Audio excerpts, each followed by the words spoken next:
L'incertitude. Voilà ce qu'a créé la décision du Royaume-Uni de quitter la zone économique européenne pour les marchés financiers. Il est extrêmement important de ne pas vendre en panique. Notons que le marché s'est historiquement replacé relativement rapidement à la suite d'événements bouleversants. Bien qu'il n'y ait pas de parallèle parfait pour cette décision du Royaume-Uni, l'analyse de 50 bouleversements historiques depuis le début du 20e siècle démontre que le marché récupère ses pertes initiales en 2 mois, en moyenne, et souvent encore plus rapidement. Il est difficile d'évaluer les conséquences économiques directes. Toutefois, le Royaume-Uni ne représente que 3 % des transactions commerciales totales des États-Unis et seulement 2,5 % dans le cas du Canada.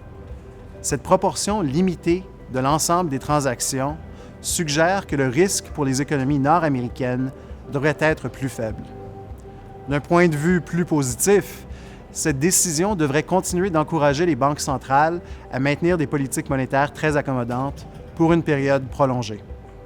En d'autres mots, les taux d'intérêt resteront faibles plus longtemps, une situation non seulement positive pour l'économie, mais qui a traditionnellement été positive pour le marché des actions.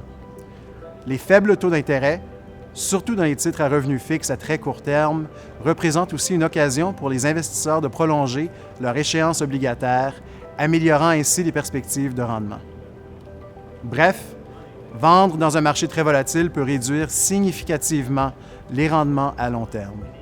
Une bonne diversification devrait aider à réduire la volatilité des portefeuilles lorsque certains actifs sont à la hausse, tels que l'or, les obligations et le dollar américain, tandis que d'autres sont à la baisse, les actions.